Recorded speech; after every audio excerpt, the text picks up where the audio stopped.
Kwa Waislamu na wasalimia assalamu alaikum wa rahmatullahi ta'ala wa barakatuh. Kwa Kristo tumsifu Yesu Kristo. Bwana Yesu asifiwe. Na kwa Tanzania wote habari za saizi. Leo nimekuja tena tuzungumze kwa pamoja. Nimeona ni muhimu sana tuzungumze tena baada ya kuwa nimezungumza mara ya kwanza kwenye ile hotuba yangu tarehe 24 mwezi wa 5 2025. Leo nataka kuzungumza nanyi tena.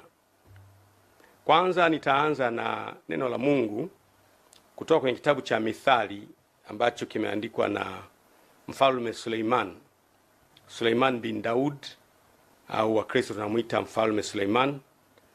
Kwenye kitabu chake cha Mithali sura ya 14 kuanzia mstari wa 34 inasema, haki huinua taifa, bali dhambi ni aibu kwa watu wote. Haki huinua taifa, bali dhambi ni aibu kwa watu wote.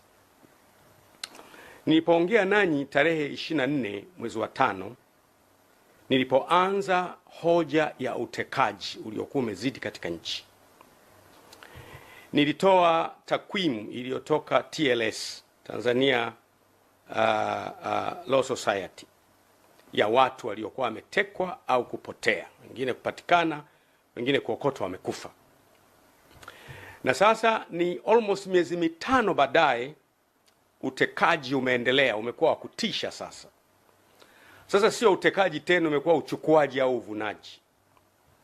Imekuwa sasa ni kama mtu anavyochukua kuku kwenye banda la kuku, wakati wowote, saa yoyote, kwa namna yoyote.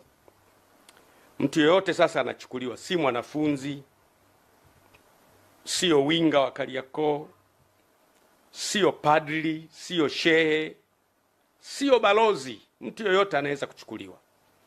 Kwa hiyo utekaji umekuwa wa kutisha sana. Na mpaka sasa hivi, wakati nazungumza na nyie mara ya kwanza, nilisema wakati ule kulikuwa na watu 84 wale ambao walikuwa kwenye orodha ya watu wa TLS. Tangu wakati ule sasa hivi ni watu wengi, ambao zaidi ya 108 hivi, ambao ama wametekwa wakapatikana, ama wengine hawajapatikana kabisa. Na kauli zinazotoka kuhusu watu wanaotekwa ni kauli nyepesi sana kuzisikiliza.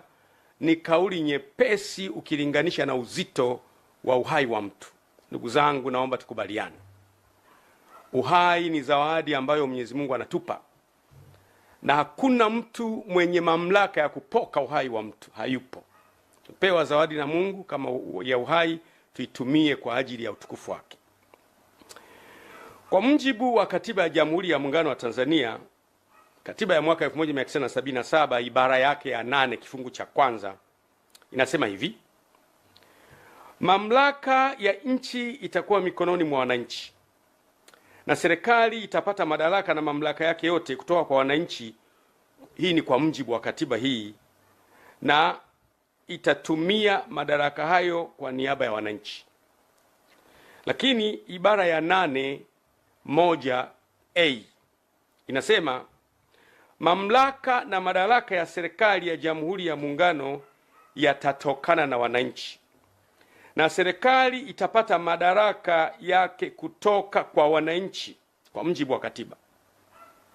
Tunaona kumbe serikali inapata madaraka kutoka kwa wananchi. Maana yake kisima cha madaraka, the oasis of authority and power in the country, kinatoka kwa wananchi.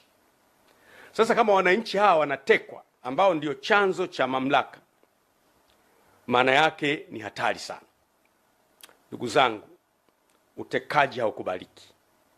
Baada ya miezi 5 kuwa nimezungumza kuhusu sikubaliani na utekaji, narudia tena mara nyingine kwa nguvu kubwa kabisa, sikubaliani na utekaji. Kesho kutwa, wiki ijayo, sikubaliani na utekaji na kutoweka kwa watu bila utaratibu.